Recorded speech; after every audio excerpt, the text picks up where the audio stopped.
Now I don't wanna do it, but I ain't afraid to die. Lord knows I ain't perfect, I ain't trying to tell a lie. It's understood and I ain't hearing all that woulda, coulda, shoulda. Trying to say you want peace, then you burn the. It was my God's honest that I was all about a non-violent approach, but it seems truth was a non-topic. Here I am. Oh, great. What up, though? Representing Detroit in this one. They don't like it when we say what up, doe down here. They don't understand. No, they don't. That's what I was saying the other day. Like, that's a good way to get people to not engage you in conversation because they get all confused. They think you're just weird and just, yeah. They don't get it. But where's my notes? Not that I really need them for this topic, but you'll notice that this is completely uncut. This is the uncircumcised version. This is the floppy skin. All right. Elephant trunk. So we're just gonna peel this thing back. Man, and we can't edit it either. You just ruined it. That's why I'm doing that. So yeah. And this isn't beer, for the record. She said it looked like beer. This is the closest thing we have to Verner's down here. It's Canada Dry Bold. Yeah, it's bold. It does have a bite to it. I like it. Ain't no Verner's. I don't like it very much. I don't know. I'm gonna venture to say if I put ice cream in that, it might be a better. Whatever they call it. Boston Cooler? I think so, because of the extra bite going with the sweet. Yeah, maybe. I think so, maybe. I don't know. Anyway, we're talking about why America is obsessed with the Mafia, specifically La Cosa Nostra, not to be confused. It's the Sicilian Mafia, because it's like a totally different thing. Very much. This is another topic of things that we're like really into, you know, so we admit that I guess you could say we're kind of like obsessed with it. I will take a moment to say, while she looks for that for me, that no, actually, you know what, it was so short it's on the same one as the serial killer. Lord. I was just gonna say I have favorite mob Mr. bosses. So organized. Yeah, try Can't to find his own ass. Yeah, it's not big enough. I keep working on it in the gym and it's just not getting there. I don't have the genetics to have a big enough ass to find it. I just don't. And I'm so swole that I can't wipe it either. So, like, we don't have the money for, like, a bidet. So I just take the outdoor hose and put it through the bathroom. That is enough. God. I'm just being stupid. Anyways, as far as the mob stuff goes, I guess just like you always hear in the story of the mobster himself, the first thing that draws you to it is the quote-unquote easy life. You know, the easy money. Yeah, quick money, easy street. Money, attention, the women, all that kind of shit. The power, like, oh wow, look at this, these guys money, are cool. power, respect. Yeah, exactly. You know, like now you have like the hip hop version. You know, so I mean that's the first thing that brings you to it. But also a really important thing I think is the whole.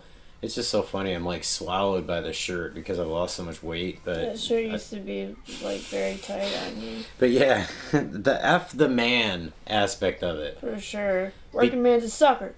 Yeah, and like the you know, if you go back and you look at like the Great Depression, when obviously you know, that and the Prohibition thing together are what formed and made successful something as big as the American Mafia that we came to know.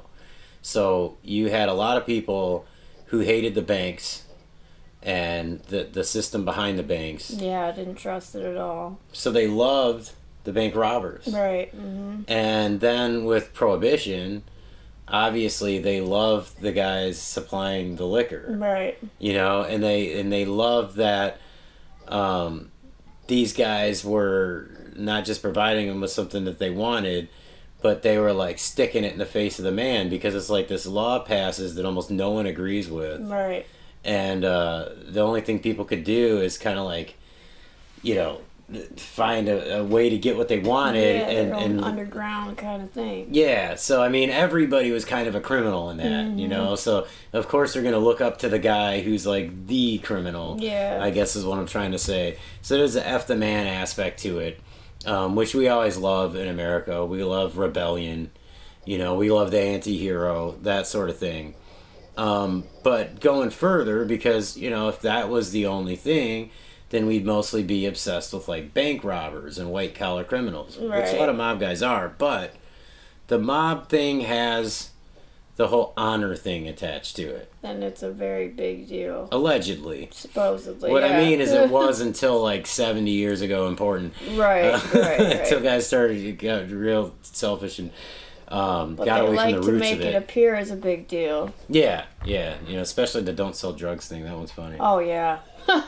But yeah, the honor. Like I have a fucking omerta tattoo. To show you how much like that kind of thing runs through certain people's veins who weren't even a member of it. There's that whole like stay true to your word, don't rat on your brother. A lot of it comes down to community. Your family comes before everything. Right. As in your mob family comes before everything. And I think a lot of people can identify with that nowadays because you hear people saying like family ain't just blood, because a lot of us were raised by others, or families rejected us, bonds with other people who weren't blood, for sure. So that like community, I think people are drawn to. Obviously there's crime, there's money, there's all that stuff, but it's like the togetherness underneath a set of rules. The power that comes from that many people joining together under one thing. Yeah. There's the anti-hero idea, where almost like the Robin Hood idea, actually. It is, yeah. Take from this man to give to everybody else. And I will say this, adding on to that, you also, like, let's say you're looking at it from a moral standpoint, you're saying, like, oh, even to yourself, like, oh man, I'm a bad person for, like, really getting into this and, like, kind of idolizing these people and all that sort of thing. Well, you're looking at like the thing we just said. Like I totally lost my train of thought there, dude. I pulled a fucking Biden. Jesus Christ. I don't think it was as bad as Biden. I mean. Oh, but on top of the whole like kind of Robin Hood thing. July. No, it's Biden. Okay, continue. Yeah, they only kill each other. Yeah. That's a big thing. So you give your conscience a break with that a little bit. Civilians. Like, they're not killing children. They're not serial killers, which we just talked about. Right. They're not bad guys. They even, for the most part, aside from a couple of guys in particular, like, don't even ever target, like, law enforcement or FBI, any of that kind of shit. Like, they figure that's all in the game, those guys. It's that, Right, it's all part of it. Yeah, they're not gonna, assassinate them. There might be a situation where it's them or him, but... Or, they might need them. A lot of times they're very complicit in this stuff. Oh, yeah. But yeah, I think that's a big part of it is, you're rooting for some guys who are sticking it to the government, who are getting it on their own, who are a strong, like, united community, who only do harm to each other. I mean, honestly, that sounds like a hell of a group to root for. Well, yeah, and it's like, they also, a lot of them would do things like where they would, give back to the rest of the outside community that wasn't within their community either. So it's like, oh, here they're passing out Thanksgiving turkeys, and stuff Nino like Brown. that. Yeah. So, they were the original Nino Browns. It's like that kind of stuff, doing stuff for kids on Christmas, and it's like, oh, it's so nice to do it all, so yeah, it is a group of people. You're like, Hell's Angels do that too. These people are alright, Hell's Angels raise like more money for like poor kids than like almost anyone. Yeah, it's crazy. So like, it's crazy. I think that heritage also matters to a lot of people. Yeah, it does. Because I think a lot of it's because a lot of us don't have a certain heritage to be behind because we're like mixed with a lot of different things. Oh, yeah. Our family is broken apart. As Americans, we're all freaking a mix of a ton of stuff, most of us. So sometimes, we may be, low-key hating on it, but deep down we like to see what the heritage of like a culture who stayed together was. Yeah, because it's rare. Yeah, I think that is a thing. Yeah. But most importantly, I think all of this comes down to, and I could have summed this whole video up in like a paragraph worth of narrating, it's the American dream. It is. You have some people come here who have absolutely nothing, and they can work their way up the rungs, like just being tough, fighting with your hands, and then you're spotted by somebody, so you're put in a position to like run numbers, and then you learn this thing and that thing, and like independently finding money, and you get your rank and you build up to it's the American dream where you know, say you get made and you become a boss, you know, 20 years ago, you came over as possibly an illegal immigrant. Right, hopping off a boat with, you know, $14. Yeah, the equivalent of $14 in your fucking pocket, no skills, don't know nobody there. Mm-hmm. And so, like, you basically pull yourself up by the bootstraps or whatever the fuck the saying is. I always hated that one. But no, seriously, like, just through your own effort and toughness and just drive, you know, and aggression, whatever you want to call it, like, you're able to achieve something where you're not only wealthy, but, you know, your parents, it's like you could take care of them now. They brought you here and starved and worked their ass off. Now, it sounds terrible. They worked their ass off so you could go get it the quote-unquote easy way. And, you know, it's easy blood way money. ain't always that easy, though, either, No, you know. no. There's a lot that goes into the easy way. So, I mean, I think with the mob, we're obsessed with an ideal. Yeah, it is. It's for like sure. this society that, you know, and also in America, we know damn well there's a lot of, like, other secret societies that control the very life that we live. Yeah. So it's kind of cool to think of the thought that there's a secret society that, you know, is working against all of that. Right. For, like, the common man and stuff like that. Yes. So, I don't know. Like, I think that's a big part of it. Me, personally, I'm kind of a history nerd. And more importantly, like, how certain things in history shape cultures and civilizations. Mm-hmm. And I like the way that I see how the main groups, like, you had the Italians, the Jews, the Irish, and the blacks, and they all had this way of getting what they needed to get. Yeah. At least, you know, once blacks were free, it was kind of like them on an even playing field with those other three groups I just mentioned. Right. And at times they all work together. La Cosa Nostra, that's another thing about it. People who don't know now say stupid things like, you know, basically F them, they're like racist, blah, blah, blah. No, La Cosa Nostra, the whole point of it, when Lucky Luciano put it together, was for them to work together with the Jews and the blacks and the Irish, but at the time, very importantly, was the Jews, because they were great with the sports betting. Right. They were behind Vegas, like all these types yeah, of things. I mean, if it's going to work for me, I'm going to work for you type thing. Yeah. You know, I mean, I scratch your back, you scratch mine. They took care of each other. And Where previously, it was needed. like that was a whole part of the revolution, kind of within in the streets.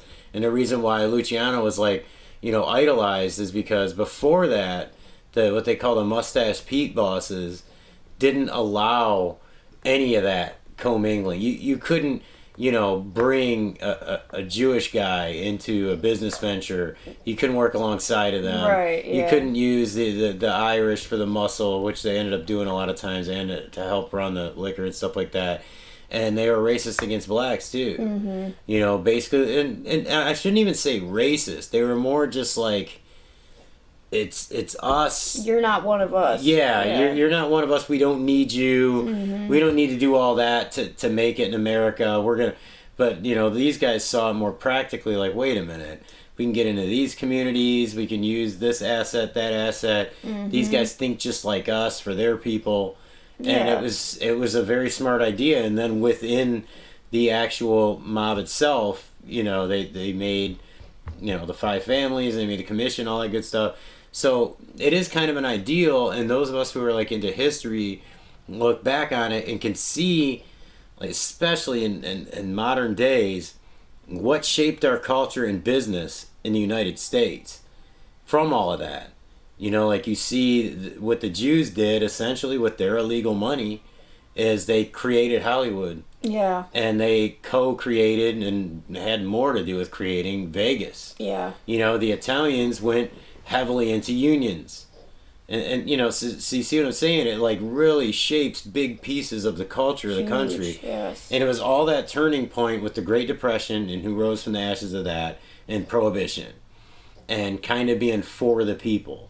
You know, for the people, by the people, because these were minority groups. Yeah. You know, and the Italians, a lot of people don't know, but, you know, look into the real roots of, like, Columbus Day. The Italians in some places early on were treated in similar ways that blacks were treated. Yeah. They were lynched for no reason. They were blamed for crimes they didn't commit. they were basically, a lot of instances they're called the N-word because like the Sicilians are dark skinned and actually have some black blood, so they were really not just disenfranchised but abused and oppressed from day one. So it's kind of like when more of them come over and they kind of come up with this idea to rise, and at one point, you know, that everybody knows that the American Mafia was powerful and influential, but I don't think most people understand quite how powerful. You know, at one point, X amount of money for every garment you bought went to the mob. Yeah. Because they had control of the docks.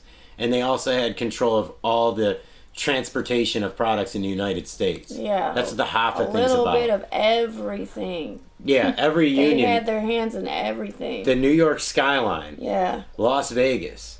You know, then you start finding out, like, you know, major amusement parks, all these different giant builds basically had to go through them. You know, sports, like your favorite athlete probably won or lost their most important contest based on what they had to do for these guys because they had a gambling problem. A lot of that, yeah. Everything. They were a part of absolutely everything in culture, the music artists, stuff like that. Even the like the Rat Pack probably wouldn't have had quite the impact that they did without the mob backing them. Oh yeah, probably not. And conversely, like Regardless the mob may of have the not talent. been like quite as accepted in popular culture. Yep, that you know? definitely worked both ways for sure. And then you start finding out things like, you know, and it plays into that F the man type of thing. You start finding out that people like, you know, J. Edgar Hoover, the one who said the mob didn't exist for like decades and stuff like that. Yeah. That was because he was benefiting from knowing that they existed. Right. You know what I'm saying? So there's a guy named Cohn that taught Trump that you can look into and find all of that out. So, you know, not only were they beating the system and putting money into the streets that a lot of people actually benefited from, but they were beating it from within. Mm-hmm. You know, they had judges. It was almost like the power that Epstein had minus all the bad. the rape. Yeah. Like minus the, you know, there's bad, but like I said, they only kill each other for the most part. Yeah. You know, so it was kind of like you had this like behind the scenes power structure that reached into everything, into entertainment, garments, you know, food, dry goods, you know, transportation, gambling, just everything. Everything. You know, alcohol still, even after it became legal again. Just so the mob was basically behind the scenes of everything in the United States, including elections. Oh yeah. Including assassinations of presidents. I've been thinking that the whole time. Yeah, I mean, I'm all over the place with this because I know about and I'm interested in too many aspects of this, but that's why it continues to be a huge obsession for Americans, is because, like we talked about, people in America like serial killers because it's extreme. Yeah. Well, this is extreme and holds your attention. Yes. Because there's so much to it. Yeah, like you might get bored with like Serial you know, killers Roy all day. DeMeo, or you get bored with like Roy DeMeo, who was like basically his crew was like the serial killer crew in the mob. Right. Or you get bored with like a Klinsky or something, and then it's like you start getting into like, oh wait a minute, there's this cool thing where they infiltrated every union in the United States and made like, you know, 30% of the money that came into the country or was made by the country. You know, that sort of thing. And then you just jump around like the Wire series. Like all of a sudden it goes into like the journalists and the courts and the schools. This filters into that, and that Yeah. filters into this, and this runs together with this, and it's there's a lot of moving parts there. And you know what's crazy about it to this day, and I know that if people really watch this one and stuff, there would be some people that call me ignorant for saying this, but I think a lot of things are better during the mob's day because of the mob. Yeah, they probably were. I mean, you know, obviously a lot of it's just timing and coincidence that the country was in better condition at that time. But I do feel like a lot of things are better because of them being in place. Yeah. Because I feel like the people who replaced them, who supposedly cleaned it all up, actually have worse intentions than the mob. Yeah. Are greedier than the mob. The government is definitely a bigger enemy of mine in life, I believe, than the mob could ever be. Yes. So I would rather have the government be controlled by something like the mafia, because you get out of line, no matter what good old boys club you're a part of within the government, you're gonna vanish. They clean house, they drain the swamp. Yeah. It's funny, the guy who had to deal with him so much, like, basically thought just like him, isn't it? So, I mean, I don't know. I think there's a lot to it. There's just layer after layer after layer that's interesting with the mafia stuff. It's something that we'll never see happen again. I don't think. No.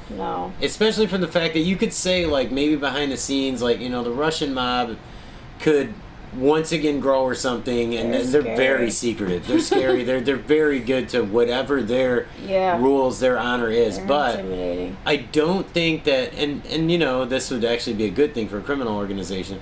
I don't think that they would infiltrate American culture the way that the mob did. No, I like don't think the so style, either. the way of speech, just all of it, like the Especially extravagance. not now. Yeah. All of that. That's part of what helped to bring the mob down. Yeah. It was a self-fulfilling prophecy that the mob was going to crumble because of greed and basically extravagance and things like that. But still, I don't think it could be done again.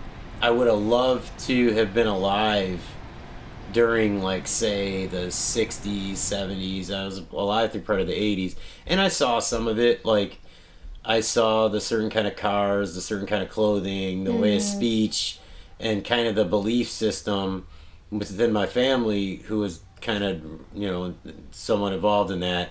I saw it as a kid and, thought it was cool and all of that.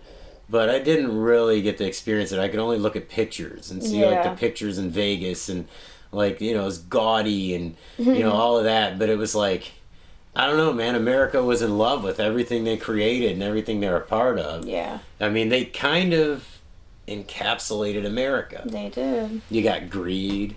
You got the American dream of coming from nothing and taking over everything. Yeah. You have personality, you have style, you have violence, you have sex, you have just all of it. Yeah.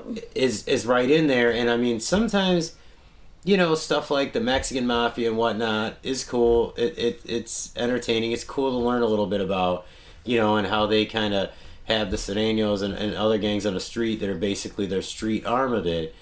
But it's never as interesting to us because we just don't connect to it as much. Right. Even if the ones in America became the ones in power instead of the ones in Mexico, I don't think it would be quite as interesting to us. No, it wouldn't be. No. No, it's just, I don't know why. Maybe it's kind of like I always say that, like, hockey doesn't connect with a lot of people because, like, a lot of the people aren't American. You can't understand them speak. They have a name that's different than yours. They grew up in a different situation than you. Like, there's not a lot of connection there, but everybody can kind of see eye to eye because, I mean, when you think about it, all of this came from, like, Ellis Island. Yeah. And so did we. Well, my people are here, like, way before that, but I'm just saying, like, a huge percentage of people in America, that's basically where their lineage comes from. And it all spawned from that. So, and I mean, so I kind of like the saying that Jay-Z has said. I don't know if it came from somebody else first, but he said, behind every fortune is a crime. I believe that to be 100% true. Yeah, it is. Even if it's in kind of a nuanced way, like you can kind of see something as a crime or whatever. Maybe like a rule was bent here or there. Obviously, this is an extreme of that. But I just feel like everybody with a huge amount of power and that kind of wealth has done some wrong along the way. Almost kind of like, a sin is a sin, that sort of thing. And these guys happen to do it, kind of more with their back against the wall and the odds against them. And they're more like me. Right. You know what I mean? Like, they're more like me. And yeah, you can definitely resonate more with them. that's the right word for it. So I think that kind of wraps up why America is obsessed with the La Cosa Nostra, I'll say, because it is a totally different thing. We've had a ton of mob movies and mob shows, and all that adds to it too. So I wish the people who create it would realize that there are so many layers to that onion, and start covering different families and mob figures instead of the same over and over. Stop with the Gotti. Yeah, we got enough Gotti, just like we got enough Ted Bundy. same thing. You know, Gotti, the reason why I was trying to think of it, aside from laziness, like within the, and because he made an impact during, like, the television era. Like, the first time, like, court proceedings were on TV, Yeah. And, he was a personality. He was totally the anti-hero, the guy that, like, most of the public was behind. The reason they keep making stuff on him is because of the big argument. Did he ruin the Mafia? Is it his fault that the Mafia is a shred of what it used to be? Or was he the quintessential or the archetype mob boss, the realest gangster that there ever was? There's a huge argument because, in all honesty, you can make a great case for either side. Yeah. And there's the fact that he was betrayed on live TV. You watched a guy who'd murdered, 17, 19 people or something, basically, essentially, like, totally walk free by telling us, you know what I mean? So there's a lot there that's interesting. Here, I'll tell you guys this, and not that my opinion matters about anything. I'm nobody, but someday maybe I won't be. And I'll say it like this. Go ahead and do another Gotti movie. Do another movie on that family during that time. But just pick a different part of the story. There's a lot more that you're not talking about, that you're not covering. Go ahead and cover, like, Gotti rising to the mob. Don't make that the first 5 minutes of the movie and nothing else. Mm-hmm. But I will tell people, if they're ever going to watch a movie that's about Gotti, go watch or the Gambino family during that era. Go watch the Gotti that was made in the 80s with, what's his name? Armand Assante. Mm-hmm. And I forgot the old, damn, he's legendary. The guy who plays Neil Della Croce. Like, anyway, watch that movie. Don't watch any of these other Gotti movies. Do not watch the one with John Travolta. No. Like, seriously, please don't. Like, I'm going to save you some time on that one. But I'm going to give you guys my favorite mob bosses. Chin Gigante, and he was an underboss, but Sonny Franzese, Michael's dad. I think everybody has favorites. Who's your favorite mob? I'm leaving Detroit out of it. We had a couple of great guys there too. I don't know. I can't really put my finger on that. I don't know who I would say is my favorite mob boss. Chin is cool because of the way he fooled the government for decades, acting like he was insane. That and retarded. is really cool. Yes, that's like totally like original. Yes, and to be as good at being it was two polar opposites that he lived as. One 12 hours a day, the other 12. It was amazing. It's very Kaiser Soze type. Extremely. Thing, Like, that's one thing I don't know about, like, my favorite movie. I'm not sure if there's any influence from Chin in that, but there might be. Could be. It would make total sense. And Sonny Franzese was like the archetype that every guy says that a mob boss should be, but they really usually aren't. He lived to be, I think it was 104 or 105. He spent almost all of that in prison. Actually, the biggest charge he had was, the government was really after this guy. For more than just, well, I was going to say, he went to prison for a bunch of bank robberies he had nothing to do with. And he basically said, like I said in court one time, Your Honor, like, I've done, like, everything under the sun except this. Right. Can you convict me for something I have done? Yeah, but they were really after him for more than just the power he had and the crimes he committed. There was his ability to get very attractive women that major politicians were messing with. Marilyn Monroe being one of them. Yeah. And I mean, people could say, oh, that's weird conspiracy dumb shit. Listen, dude, the timing is too good on that. Like, wait a minute. Of course those guys would have had a problem with this. Mm. Who wouldn't? But anyway, Sonny Franzese was big dude, good-looking guy, no homo, very stylish, like, and everybody who walked with him had to basically carry. He was all about being like what a real man is supposed to be. Mm-hmm. He wasn't much of a talker, but when he spoke, he's very direct.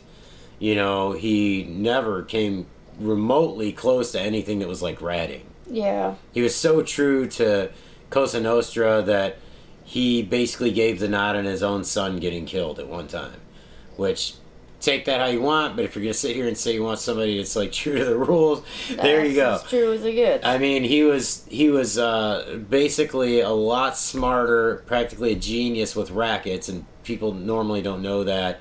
He was the muscle on the street, he was the guy with the style, and he's the guy who kept the code. Like, Sonny Franzese doesn't get enough, like, attention when it comes to covering these guys historically. Yeah. So that's my two favorites, I would say, right there. I don't even think Gotti really... I don't think he creeps into my conversation very much. No. I like Carlo Gambino. Yeah. You know, God, there's a guy early on. Well, the original Lucchese, like he was a bad dude too. It's just that, you know, his family got a bad name, like whatever, 40 years later. But anyways, you guys, if we kept you interested this long, leave us your thoughts on why you like the stuff made about the mob, or maybe the stuff you feel like that they should cover that they don't, or even leave your thoughts on how you think it's kind of stupid and irritating that people get so wrapped up in it. You know? And if you're a Sopranos fan, leave in a comment who your favorite character is, because I'm curious. See, we were talking about this, and I was thinking more along the lines of, like, who's a real gangster. My favorite character... Damn. It's really hard. Like, it is hard. It's hard to pick just one. I don't know. I have... damn things like that. It'd be hard. I don't know if I could even, like, think on it enough to... It'd probably take me another, like, half hour. You know who cracked me up? Is it Frank, the dude whose head got ran over? No, that's Phil. That guy fucking cracked me Yeah. up, dude. I don't know. The Shah of Iran. Yeah. That actor was fucking amazing. He was great. Also great in he played the guy. God, I forgot his real life name, but the guy that said, "Go get your fucking shine box." Oh yeah. He played him in Goodfellas. It's like some people in the pen, they wanted to something about, you know, fucking other dudes or getting their dick sucked or whatever. He's like, I make grilled cheese on the radiator. So random. Fucking, I'm a real man. Yeah. No, I honestly don't know. Obviously, of course, I love Tony's character, but I grew to hate him, which is fucking the point. Yeah, I loved You and know? hated him for sure. I mean, you know, she kind of turned into a rat, but I like Adriana a lot. I loved her. It was I don't know, man. I can't even talk. It was sad. What See, happened with to her her, was sad. yeah, dude, It that was actually shitty. made me emotional. That whole situation I don't get emotional over was shitty. this Yeah, kind of she shit. was a rat, but that sucked that she got put in that position. It was a rat that you kind of identified you know, with. you felt bad Yeah. for. Yeah. I don't know, man. I guess I would say Christopher, I love Christopher. because he was so fucked up. He was real. He tried so hard to live by the old school code. At the beginning of it, despite the fact that people said that he got, like, preferential treatment, he was kind of shit on. He was very much You know? on. Even after the fact, when they were like, you know, after he got made and everything, it And was what still Tony did to him... in so many different instances, not just the end. Like, in so many Oh, yeah, different Jesus instances, what Christ. he drugged Yeah. him through was just like, what the fuck, you know? It was a lot. And that's the guy he, you know, did everything for. He gave up his woman's life. That was for. very realistic as far as what the mob was really Yeah. like. That's another thing I want to say before we go, is that all that honor stuff, all that, like I said at the beginning, I maybe didn't stick to this enough or saying this enough, but the ideal thing needs to be referenced or needs to be italicized. Yeah, for sure. Because they didn't really stick to living by these great codes. No. Guys began ratting on each other left and right. You know, they did sleep with each other's women. They did kill guys without, you know, the go ahead. A lot of foul shit for sure. Yeah, so I mean, they didn't actually, but they were pretty good at portraying that they were living by. And just like anything else, there was a little blip, a little period in time where it was like perfect. Yeah. And so, you know, a lot of people like kind of want to picture that it was like that the whole time. Mm-hmm. But there was a moment where there's peace between all the families. They weren't killing civilians. They weren't really backstabbing each other. They weren't ratting. There was honor, but it's a very short period of time. That's like the very first line, I think, that Tony ever says in the Sopranos is that he you know, there's this great thing, but like he feels like he came in at the end of it. Yeah. You know. And he did. And he did. Yeah. Timing wise, he did. But man, the abundance, just the success, the abundance that they had is just unbelievable. Yeah. So, I mean, it was an ideal, though. You know, and people from every other racial group, everything, kind of want to be. I mean, even like Benny the Butcher's got the Black Soprano family. Right. As a group. You know, all these guys have basically given themselves mob names. The fucking Wu-Tang did it. Yep. You know what I mean? So the Wu Gambinos is like really a fucking a name, you know? It wasn't just something they said a couple of times. So, I mean, it really infiltrated culture. Everybody wants to live up to that standard of that little blip in time, or at least that idea on paper that they had. Yeah. But it didn't, they couldn't even really live up to that. Yeah, it's human nature. And be on the lookout for a novel that should be out in less than a year called Sonny's Epic, because it's about somebody making an attempt to create something like this. Loosely based in reality. Yeah. Yes. Written by me. Dreamt up and written by me. But anyways, I think that's all we got to say on the mob fascination. Like I said, I'd actually love to hear from a person or two who's like, man, that shit's lame. Yeah, like, I'm curious. It's just a bunch of fucking, like, violent assholes. And I do see the side that, you know, it is an ideal. I do see the side that it's, like, overrated. Yeah, I can see that Like, point. all these fucking guys, like, you know, Why is they everyone fight like this? one-on-one and I'll whoop their ass. And, like, Yeah. oh, they weren't real gangsters. They read it on each other. Like, I could see all those arguments that, God, enough with the mob shit. Right, You know, yeah. especially when, you know, you come to know, and if you've met any, that most of these guys are, like, under 5'7". Yeah. Most of them, and that's maybe my favorite character is Johnny Sack. Yeah. He's like 5'7", $135. But I mean, again, that makes it cool because it's like, okay, well, how did this fucking guy become in the position he's in? Right. How smart was he? How conniving Pretty was damn he? smart. So that's what I mean. Like, there's always a way to, you know, connect with these guys, and they are fucking caricatures. Yes. And they are the one group that a lot of them really truly lived up to, like, the stereotype. Like, if people would make like a cartoon of them or like an over-the-top exploitation movie, you almost can't go over the top and exaggerate because a lot of these guys are really like Right. that. I mean, honestly, a lot of times I hear that they play down the characters a bit because they wouldn't be believable. Yeah. You know, so I don't know. That's all I got to say on that. And anything you want to add? No. All right. On that note, I say peace. Salute. I'll salute.